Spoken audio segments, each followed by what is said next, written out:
everybody.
Good to see you. You're welcome. Hi. Thank you for your service. Great job. Yes, sir. How's it going, Chaplain? Good. Good to see you Good. again. Yes, sir. Here you go. Okay, thank you. Good to see you all out here today. How are you doing? Good to see you all out here today. Yes, sir. Oh, what up, John? How you doing? Happy Independence Day.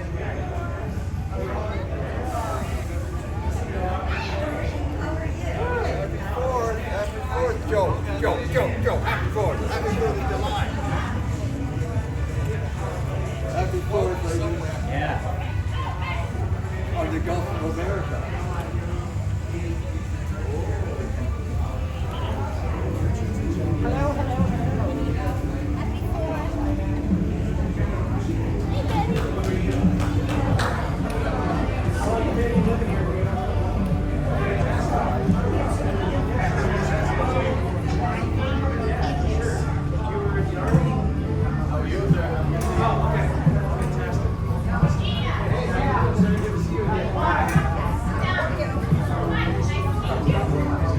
Oh, look at it.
Yeah, one of the reasons that's that, but it's open on the side. It's not impregnable.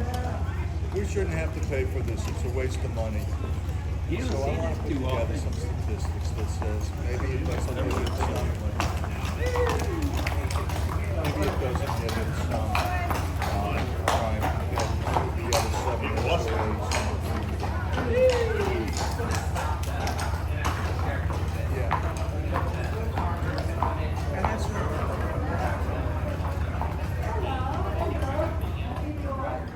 Good morning, everyone.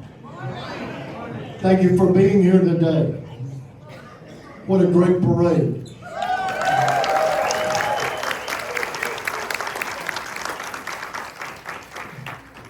This year we'll celebrate the 249th anniversary of America's independence. Yes. This day does not only present the creation of a new nation, but the creation of a new civilization, one founded on the principles of freedom, self-government, and equality. Happy birthday, USA.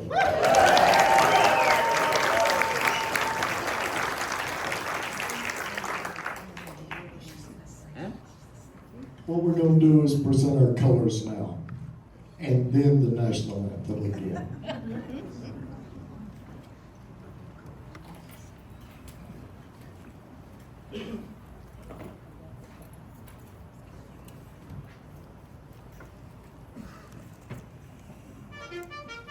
Hi, guys. Fall in.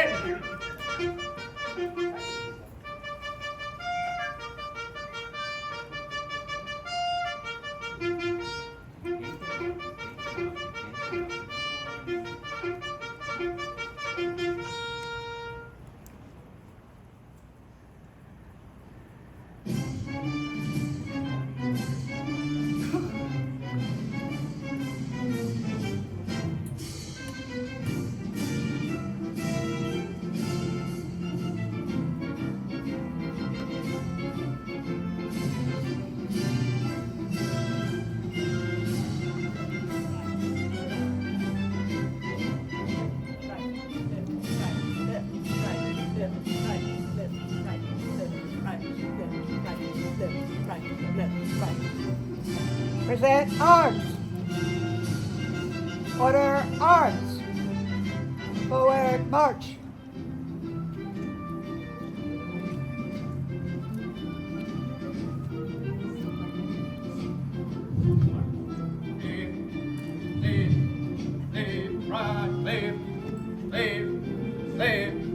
Live, right, live, right, live, right, live.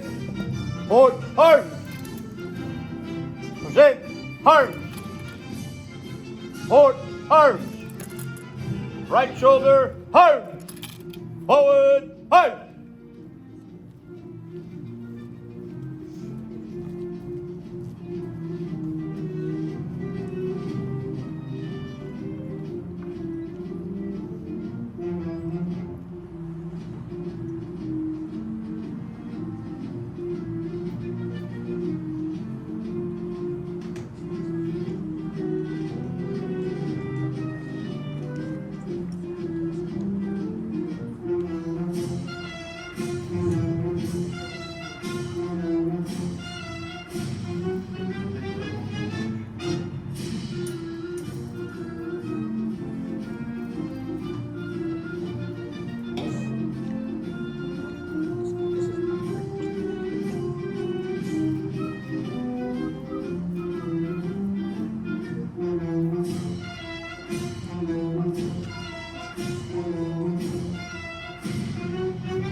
I would like to introduce Ashton Bates with our national anthem.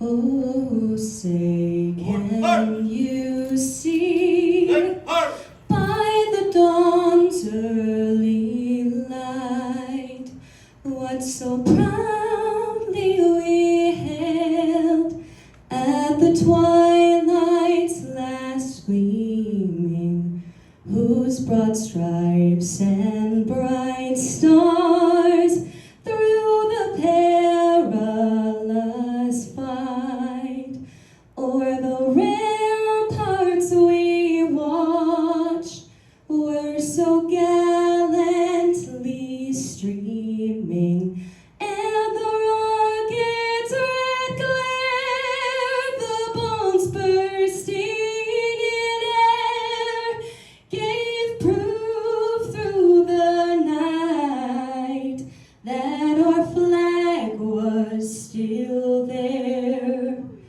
Oh, say, does that star-spangled banner yet wave o'er the land of the free and the home of the brave?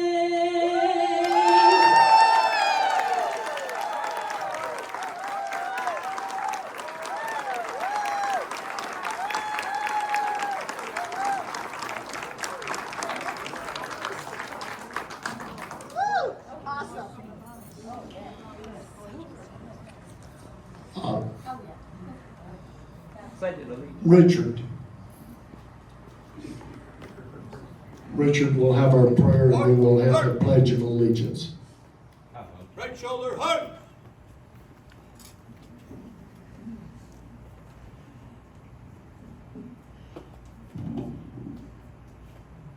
Let us pray. Most gracious Heavenly Father, I lift up our nation to you. You have blessed us and established us since the beginning. You have been our shield, our covering protector. You have made us a great nation on this earth. Our forefathers honored you on historic documents, solemn oaths, and in courtrooms. Songs have been written proclaiming your glory and our beautiful land. Your precepts have been the very foundation this country was built on. You have been our might, our just, our freedom, and our victory. History has proven that freedom is not free. Generation after generation has been called to guard, protect our freedom. They believed in the freedom. They carried the torch of freedom, and in God we trust. May God's blessing ring out all through the world, and as a toast of prayers we raise today with Americans joining hands. Amen. Amen.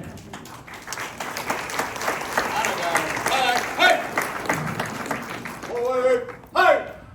Left, left, left, right, left, left, left.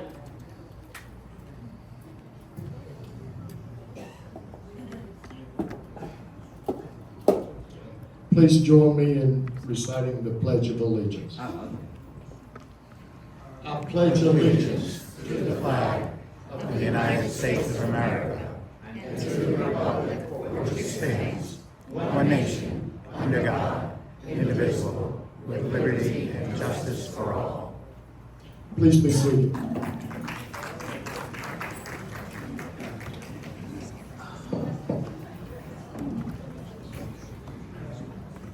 Where's Ashton? Let's give Ashton Bates a round of applause.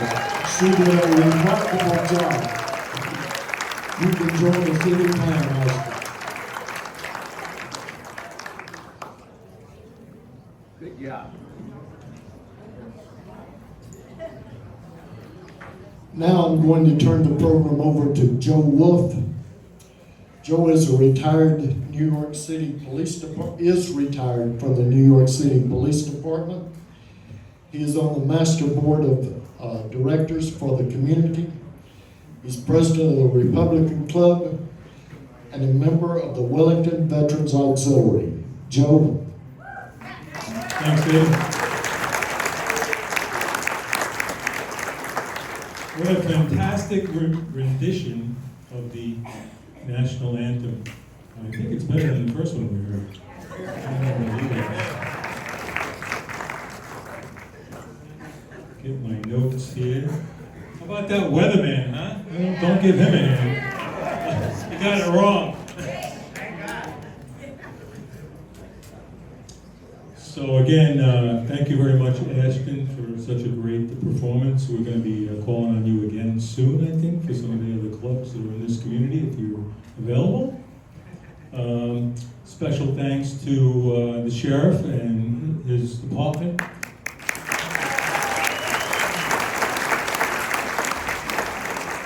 Especially the mounted unit. Those of you that participated in the parade know that the mounted unit was very well fed this morning. Our other first responders, I don't really like that term, but I call them heroes. Nano County Fire Rescue.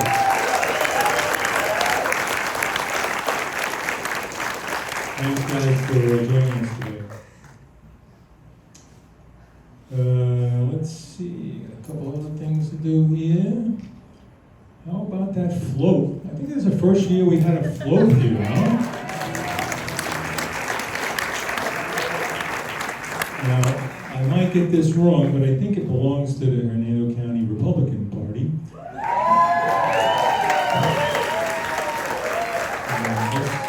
We have a few Republicans in here. And I would personally like to thank Mary Mazuka, who is the state committee woman.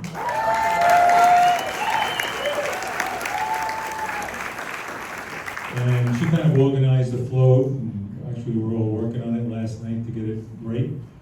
Worry about the weather. And I think she also spent a large amount of personal money. So Mary, thank you very much for that.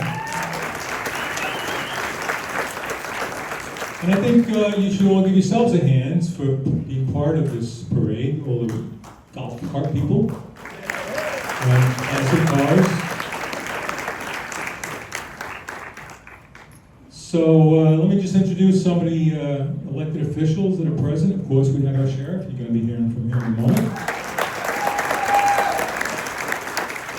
One of the best sheriffs in Florida. There's 67 of them, so that's a pretty big honor. He was actually just recently the sheriff, president of the Sheriff's Association.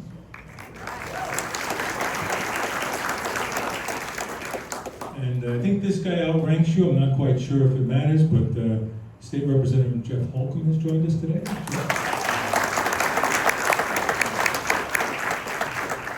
But the sheriff outranks him today because he is our Grand Marshal.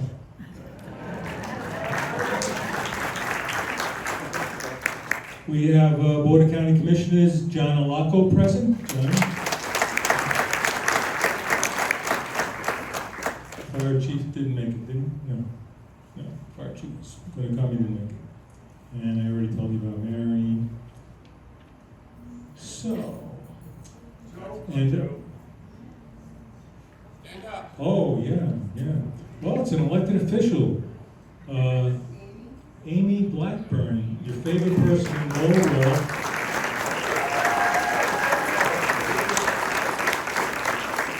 Hernando County tax collector. You think I'm making a joke, but when you go renew your driver's license, it's not like New York. Amy runs a tight ship, and she always gives money back to the county at the end of the year. So, very happy to have her here today with our family. There was one other person. Oh, our guest speaker. I would like to recognize the fact that Steve Homan, who is we're going to introduce him in a few minutes. He's going to tell you about those flags in the back, but he's brought his Sons of the American Revolution with him. And Steve is the president, but they also have a school board member, Mark Johnson, as one of their members. So anybody else I forget? Oh, of course, the Honor Guard, the Veterans Club Honor Guard. On Honor Guard, we are proud to have this Honor Guard. It's the first time our auxiliary has participated. Thank you so much. Great job, both guys and ladies. So, I think that's it. Yeah. All right, without further ado, I would love to hear what the sheriff has to say about the 249th birthday of America. Happy birthday, America. Thank you, Sheriff, for coming. I can promise you I'll keep my remarks short because I think the presentation on the flags will be a lot more interesting than me. But I do want, she's already been thanked several times, but you know, how many of y'all have a fear of public speaking or being in front of people? I think it's innate. I tell you, Ashton, yeah, she raised her hand too. I heard the last time she did that when she was 12, is that correct? And so it's been a while, and she was very nervous, I was told, by a little birdie that she was, but boy, she knocked it out of the park. So let's give her more encouragement.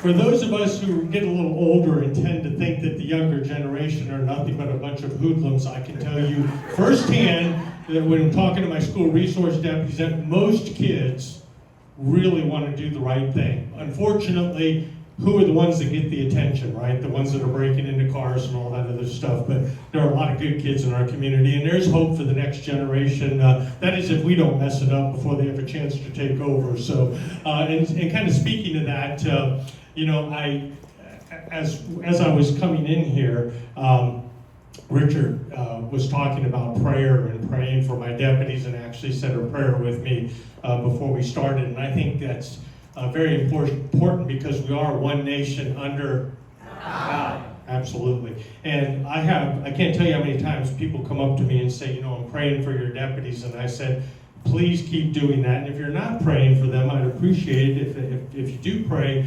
on a regular basis, include them in your prayers, because I cannot tell you how many times I hear over the radio, and we have what we call 10-3 traffic, which basically means everybody else stop transmitting because a deputy or a group of deputies are about ready to go into something that could be dangerous to them. Maybe they're going into a house to get a wanted suspect, or maybe there's an open door, and a burglar alarm with an open door, and they gotta go clear the house, or maybe it's a physical disturbance. I mean, there's 1,000 different things it could be, and it happens on a very regular basis, several times a day. And when that happens over the radio and I'm in my car, you know, you always hold your breath as sheriff, because you really do feel like they're your adult children. And when they are suffering, you suffer. Yeah. And I tell you, it amazes me how many times they come out of situations unscathed, and the sheer statistics tell me that they should be injured so much more often than they really are. And I think it's because of the prayers of the faithful. So if you're, as I said, if you're praying for them, keep praying for them. And of course, our first responders, our firefighters, obviously they, even though we joke with them a lot, they're obviously doing a very difficult job as well. But we certainly appreciate the support we have in our community, particularly the prayers of the faithful. You know, something, and I actually said this, I was at a Republican club the other night, and I said this, and it kind of shocked me a little bit, and I think most of the people in this room will attest to this, is how many of you all, and probably most of you, how many of you remember the bicentennial, right? Well, if as of next year, a year from today, our country will be a quarter of a century old. It'll be 250 years old, right?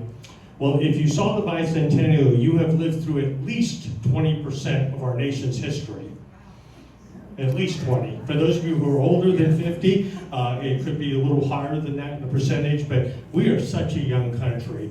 And our forefathers really worked hard to give us a platform to have a successful country. And I think for the most part, we've been successful. And despite some of the the trials we're going through now and over the last several years. And I think some of it's generated to get us involved. Some of the controversy is generated more so than real, and some of it's real. But when you think about our founding fathers, what they had to go through to give us a country that's free, and then think not much after that, about 100 years, we had what? We had the Civil War, which was only 100 years before I was born. And talk about a difficult time in our country's history.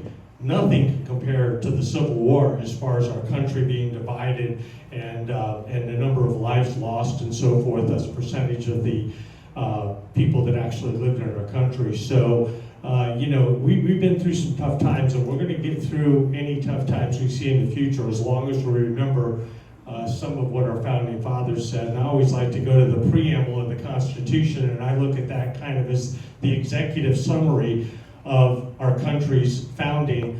And it does say that it was done in order to form a more perfect union, establish what? Justice, and ensure domestic tranquility, and provide for the common defense. And I think justice and ensuring domestic tranquility falls directly on the shoulders of your law enforcement, particularly your elected sheriff. And it's something I don't take lightly.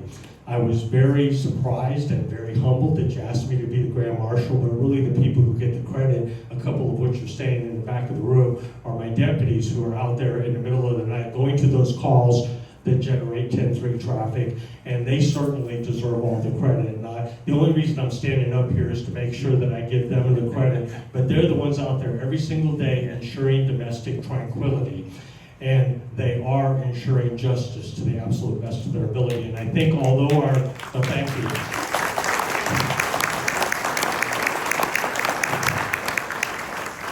And although our system is imperfect, I don't think there's anybody who can name a better system in the world. So do we constantly want to try to improve it? Absolutely, but we got to stay focused on the positive, and I think that's the best way for our country to move forward. Yes, we have Republicans, yes, we have Democrats, and both sides think the other side is crazy in their beliefs, and I think that's what makes our country great. Obviously there are extreme ideas on both sides that sometimes will hurt our country more than it will help, but I think we need to constantly focus on those things, and we all said it when we said a pledge of allegiance to our flag. We're one nation under God, and we're what? Indivisible. And I think we need to remember that and focus on those things that we all appreciate, which is a free country and the ability to speak our mind, and the First Amendment and all those other things. And I think if we focus on that and then work on our differences in a professional way, we'll get through it. Another thing, providing for the common defense. I always like to give credit I see a lot of caps in here, and I know one of our state reps, I don't know where, there he is, Jeff Holcomb, is in the Navy. He spent, as a matter of fact, during the last legislative session, he wasn't able to do at the end there because he was serving his country in the Navy. So thank you, Jeff, for serving the country. And you won't find anybody more supportive than him when it comes to law enforcement, first responders. A close second, however, is John Alaco, who's sitting next to him. He's one of our county commissioners, and the sheriff is independent. Yeah, give him a round of applause.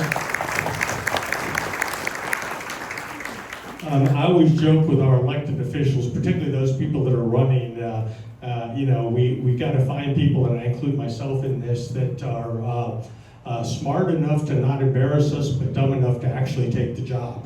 I think every elected official will tell you that, the ones I know, especially the ones that are supportive of law enforcement, they really have it in their heart to serve, but it is a tough job because you never hear from the people that are happy, right?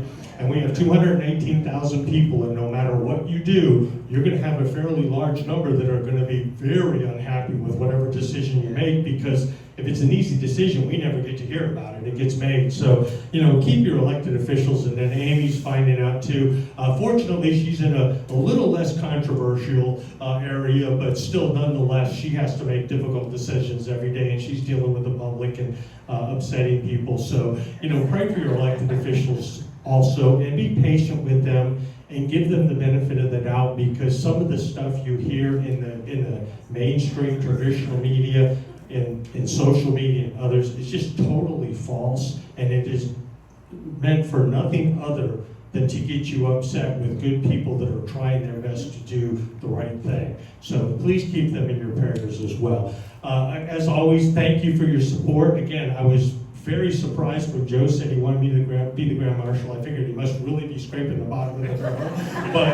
But I tried never to pass up an opportunity to come to Wellington, because this is hometown USA, and I know you all are very proud of your community, and you have every right to be. But also remember, we have a lot of communities in Hernando County that are great, whether it's Timber Pines, High Point, Brookridge, you name it, Rich Manor. I get to see them all, and we have a lot of great people in Hernando County. We really do have a great county, and law enforcement never takes your support for granted. So thank you all. Have a great Independence Day. Thank you.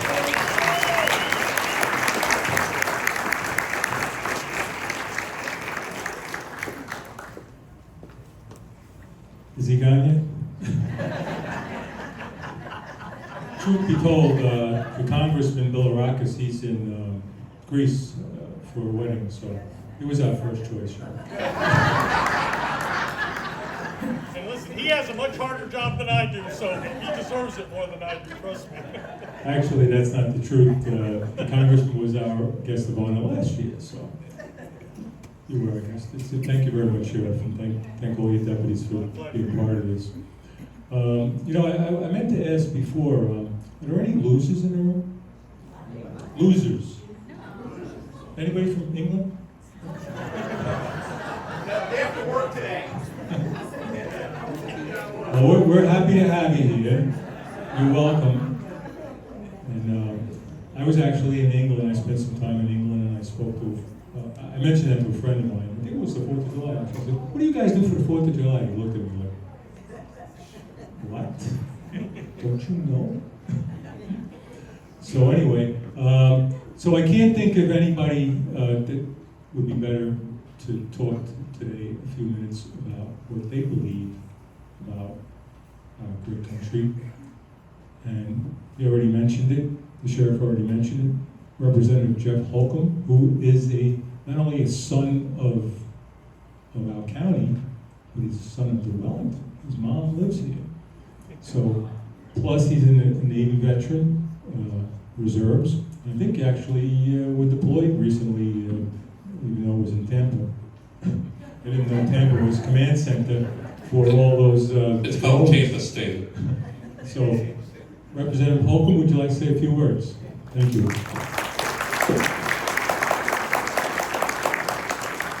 Thank you, Joe. Thank you, Wellington. Thank you, Sheriff, for your words. The Sheriff mentioned something about under God, so I want to talk about that today. You guys live in a great community. We live in an amazing county in Hernando County. We live in the freest state in the country, and we live in the best country in the world. We are blessed. And our founding fathers used the term called divine providence. And I'm not just going to talk about it, I'm bringing the receipts today, okay? We are here because of the grace of God. The Battle of Bunker Hill, a snowstorm was brought up, and it helped get the cannons from Fort Ticonderoga to Bunker Hill, which chased the British out to their ships in Boston Harbor. After the Boston Harbor, they went to New York. We were in a bad situation there. Our troops were on Long Island. We were surrounded, and they were closing in on us very fast.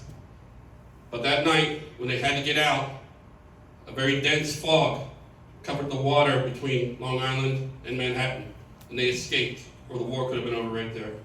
The Battle of Trenton happened on Christmas Day, 1776. A blizzard covered their tracks to attack the German Hessians at the Battle of Trenton. That was one of our first victories in the American Revolution. The Battle of Yorktown. Anyone from France here? No? Thank God for the French, right? We paid you back in World War I and World War II. So, but thank God for the French. I mean, the French saved us, you know? That's a miracle too. The War of 1812. The British came back for more. What did they do? They landed in Maryland, marched right into our capital, Washington, D.C., and they burned the White House. How did the fire go out at the White House? A tornado took out the fire at the White House. Then they got in their ships and they went to Fort McHenry, not too far from where I grew up. And they had multiple cannon shots land in the ammo building. They never exploded the ammo building, or that battle would have been over. Folks, we are here because of God's will. Thank you for what you do and what you're being here today. Thank you for being a part of parade. And thank you for just being great Americans in this blessed country we have. Thank you.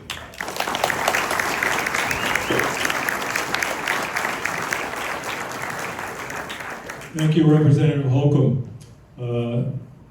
Very brief introduction for our keynote speaker today. His name is Steve Holman, and he is the president of the Wiccalucci chapter of the Sons of the American Revolution. And the one thing I would like to point out is that I kind of called Steve at the last minute. We had some other people speaking, and they weren't able to make it for various reasons. When I offered the opportunity to Steve, not only did he jump at it, I think he shuffled a couple of things around that he had planned, and he managed to have these magnificent flags here that he's going to tell you a little bit about. So how about a round of applause for Steve Holman. Does this one work? Can you guys hear me? Yeah. All right, good. I usually have a loud voice, but not this loud.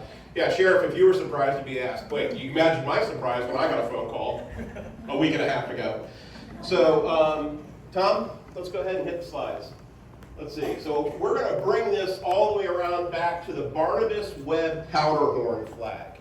And that's one of the flags that we see back there, but I love to teach history about our country. You know, the sheriff touched on social media kind of dividing us and, you know, things not quite being truthful, if you will. And I'd love to say it's something new, but it's not, but I think it's a little more innocent in the past. So let's start off with an exercise, Tom. Let's imagine George Washington crossing the Delaware, right? Representative Holcomb brought it up, 1776, December, right? We're crossing the Delaware. Imagine, what does it look like in your mind? What do you see? Do you see this? Go ahead. Yeah. Yes. Yes. Look at the chunks of ice. Look at the, you know what we call this in the Sons of the American Revolution? 12 men in a rowboat. Never happened. This painting was done 100 years after the event by a German painter named Emanuel Leutze. Washington crossed at a place called McConkey's Ferry. There was 3 crossings that night. One didn't make it, one made it halfway, and Washington made it all the way. We should have had 3 times the troops that we had when we went after the Hessians. And by the way, we didn't beat the Hessians because they were drunk. They were all good church boys, so they were not intoxicated. Washington crossed in what's called Durham boats. They're about 65 feet long. They draft about 11 inches of water, even with tons of pig iron in them. They needed it to get all the men across in short hops, and he had already confiscated all the boats to stop the British from running the river. If you look back here, what do you see? Horses up on their hind feet in a rowboat. Come on, let's be realistic. So, again, what we know as history is not history. Now, my name is Steve Holman. I'm the president of the Wiccalucci chapter of Sons of the American Revolution. I'm also the state historian, and I'm also the state regional vice president for the North Central region. My family comes back in this country originally to Greene County, New York in 1628 from, we were Dutch, and if you imagine the Mayflower slowly sailing into the sunset, heading west, our family was like, let's see if they make it, and then we'll go. And so that was us. So let's go ahead and flip it once. So this is the Genealogical Research Library for the Sons of the American Revolution in Louisville, Kentucky. And we're going to get to this flag right here. Tom, go ahead and flip it one more time for me. This flag is one that very few people have ever seen. And we have our American flag here. We have this flag over here, which is called the Grand Union, which I'm going to explain in a second. And then the Barnabas Webb Powderhorn flags. Tom, go ahead. Let's talk about the Grand Union. So I'm going to try not to go to my notes too much, but with the union of Scotland and England in the UK, in 1707, Queen Anne designated this British red ensign flag right here as the flag of that everyone should be able to fly for shipping, both royal and otherwise. And given that we were a U.S. colony, we were a British colony, guess what we flew? We flew the British red ensign. Now, down here, this depiction is December of 1775 in Boston. And you'll notice the flag that they're raising has the Grand Union with the British red ensign, but Washington ordered white stripes to be added to it. Okay? And what they did was they took white strips of cloth. There's some old flags in this country that actually have a floral pattern in the red print because that's the fabric they had at the time. They took upholstery fabric from a chair and made a flag. So Washington ordered the British red ensign to have the white stripes added to it, and we get the Grand Union flag. Okay? Did anyone see me carrying that in the parade this morning? On the front of the float and wondering why the heck that crazy guy's up front holding that flag? Well, that's because this became the first adopted flag of our country.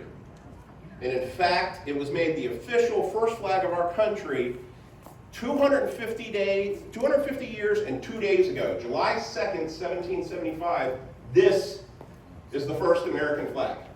Okay, so raised up there. So let's go ahead and flip. So we're going back to Queen Anne. And this was the Union. So did anyone understand, does everyone know where the British flag comes from? You have the flag of England, St. George's Cross, with the flag of Scotland, St. Andrew's Cross. So that's the 1707 Union. And you'll notice that it doesn't look like the one now because what's missing? Ireland. When you add in their flag, you wind up with our common day British flag. So this is the flag of the United Kingdom all the way up until 1800 when Ireland becomes a part of the UK. Go ahead. So we have to talk about the history of the progression of our flag, right? We're eventually going to get to this beautiful thing right back here. But we know we start with the Grand Union.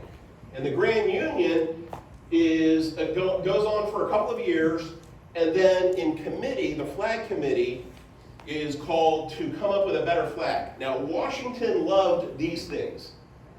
They're 6-pointed stars. This is called the Hopkinson flag. And then from the Hopkinson flag, we evolved to a 5-pointed star, and then we evolved to the Betsy Ross flag, which is interesting. Go ahead. How many people have seen this? Likely never happened. And the reason it's likely it never happened is because the story isn't told until her grandson, Betsy Ross's grandson, first tells it in 1870, 100 years after the fact, okay? So this is supposed to be the flag committee. You've got Robert Morris and a few others, and here's Washington, and you can imagine this solemn patriotic music playing. Probably didn't happen. The connection to Betsy Ross, go ahead and flip it for 1 second, is a man with a very interesting name, okay? His name is Plunkett Fleeson, right? That's pretty cool. Big name tag, cool name. Plunkett Fleeson was a craftsman in Philadelphia. And Plunkett Fleeson is known for making a few things. Now, he was an upholsterer. And if you see some of his chairs that he upholstered in that time, they are absolutely beautiful. He also made this tent. Now, this tent looks a little more modern than the original because it is. So this is our Withlacoochee chapter's replica of Washington's war tent. This is the tent that he would have stayed in during his campaigns. This would have been his residence tent. So inside it would have been divided with an office in the center, bedroom to the left, and to the right would have been his servants' sleeping quarters. And we have acquired this. And Dave Hitchcock, right here, this gentleman in the brown vest. Dave, raise your hand. There's Dave. Yes, please, because he's worked hard. Dave has built together a committee of amazing men, many of which are in here right now, to build a mobile museum. And part of that museum is, again, we teach kids all about our country, and they get to sign a laminated copy of the Declaration of Independence. So that's why we have this up here if you're wondering what this is. So we bring them in, we show them around, we show them how this country came about. We have what I'm understanding to be the only homage, the only fully uniformed mannequin of the Black Regiment of the 1st Rhode Island. And we have, Dave went and got the uniform made, the hat and everything. So we have about, what, 5 example uniforms in here? We have 4 gentlemen and one left is Mary Pritchard. So we have 4 gentlemen and 1 lady modeled in this. If you have a community event or you have money laying around that you don't know what to do with and you want to make a donation to keep this thing going, go see Dave. And we'll bring the tent down and we'll also take your money. So I'm going to flip it now, and we're going to talk about this naval historian and how he worked with the Sons of the American Revolution to discover a new wrinkle in our history and brought about a conceptual image of a new flag that no one had ever seen before. And it's been over 200 years. It was 200 years before it was discovered. So John Millar, he was an amateur naval historian. He has a bed and breakfast in Williamsburg, Virginia. He was chasing down this ship, okay? There was a ship that he swore was at the siege of Boston, okay? And he said, this thing was here, and all the other naval historians said, you're crazy. Look at the design of that ship. That ship is 19th century, not 18th century. Didn't happen. Forget about it. Go ahead, Tom. And so we talk about the flags and how we identify which ship was which. If you look here, what do we have here? What did we say that was? That was the red ensign flag, right? The meteor flag. These ships are British, right? Go ahead. John Paul Jones commissioned, there's our Grand Union. So these are clearly American ships. Now, if you see this one, the flag's flying what? Upside down. That means we just handed it to him. This flag was commissioned by John Paul Jones and was ordered to be flown on all of our Continental Navy ships as we came up. So this is how we identify them. So go ahead. So in his research, we came across this. This is a powder horn. And this powder horn has scrimshaw in it, and it's not by it's by a master silversmith by the name of Barnabas Webb. Okay, Barnabas Webb was well known as a meticulous silversmith in Boston, but he also was in the Continental Army. He joined in 1776, February 12th, under Nathaniel Winslow's company. He served for 2 months in the military, and during that time, he carved this scene of the siege of Boston. So what you have here is, you can see over in this area, there's some cannons to the left, and you can see, did my laser pointer quit? No, let's see, there it is. It's upside down. There's the British flag upside down, and then we have another flag over here. And I'm going to try to read this, but it says, let all our hearts be united. I'm sorry. Let all our hearts united be in the defense of liberty. There's a very fascinating, if you're long, read on some of the symbolism in here and how the B and the cross here and how it goes back to the Royals, but we're not going to go into that today. He was actually a 3rd generation American, and he was of royal descent. Barnabas Webb was. So he carved this powder horn at the battle, and more importantly, go ahead and flip it. It shows, let's try one more time, which we can see the script there. Go ahead one more time, Tom. Go back one, because we can see the part of it. What he was most excited about, go back one slide. No, come back, the up button for me. One more time. Thank you. See the ship right here? That was his discovery. That's what he was looking for. He found that ship. Now, you guys most of you have probably seen this ship and not even realized it, because when he discovered that it existed and the timing was correct, he had a replica made. That replica was slightly modified and was used in the movie Master and Commander with Russell Crowe. That's the ship right there. that they modeled it after. So this ship was indeed in the battle. And Millar commissioned it at the HMS Rose, and in the movie it's made into the HMS Surprise. Interestingly enough, on the outside corner of the powder horn, we see some detail here on the Dorchester Heights. Go ahead, let's go zoom in on that. This is what caught the Sons of the American Revolution eye and Millar's eyes, because this is different than anything we've ever seen. We have the Union Jack here, we have the stripes as we expect to the Grand Union flag, but we have stars going around it. And that had never been seen before. And so he started to go after, how could I recreate this flag? Go ahead. And what he was going after is this flag.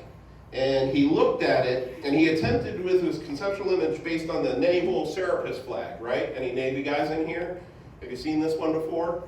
This would have been another John Paul Jones flag, but it came several years later. So we knew at the beginning of 1775, there's no way they would have been going after a flag designed like this, because this didn't come around, I think, until 78.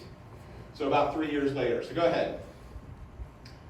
So again, let's look at the evolution. We had the red ensign, we add the white stripes, go ahead, and what we wind up with conceptually, next slide, looking at this becomes, because of the dating on the powder horn and the dating of the battle, the first flag flown over our colonies that had stars and stripes. Go ahead, Tom. And what we wind up with is an adaptation of the Grand Union with the 13 six-pointed stars and the 13 stripes, and you can see how easily that morphs into the Hopkinson flag. So what happened is the Sons of the American Revolution jumped in with a team of historians and looked at all the evidence and recreated this flag. And there were 25 made by a company in Huntsville, Alabama, by hand. One of which is in the back of the room, right there. So if you look at the evolution of the flag right there, that third flag to the right is the most likely candidate to be the first flag of our country with stars and stripes on it. And that's how we started here and got to where we are now. Go ahead one more time. So this is it being made in Huntsville at the Alabama Flag and Banner Company. Let's go one more. And I want to thank you all for letting me come in today and speak to you. It's been an honor. I know we've heard so much about God and our country, and I will challenge you with this.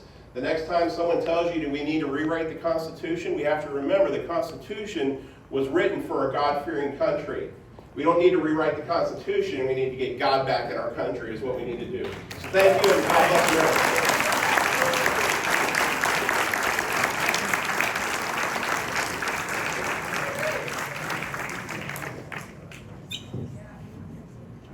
Just about ready to wrap it up here, but I want to thank one of the group that joined us today, the NYPD Retired Officers Club. My friend Ray Diaz brought the car down. Ray, stand up and take a bow.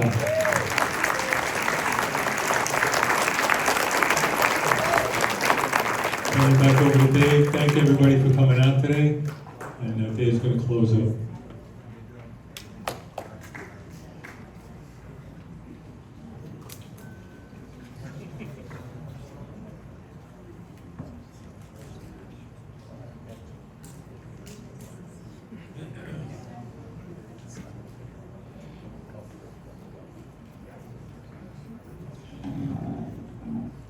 In closing, I would like to thank everyone. A special thanks goes out to Janet Artman. Janet furnished the refreshments for our meeting today. Thank you so much. I'd like to also thank Bob Artman and Joe Wolf. It's good woman here. They did an outstanding job on our parade. Thank you so much for the help. The best one ever.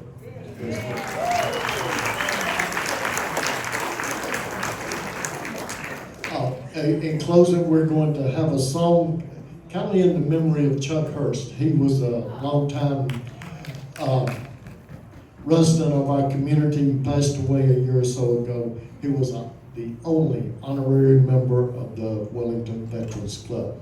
He used to play a song and had the flag, and people came up and held hands during it. So, Bob, go ahead.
Thank you, everyone.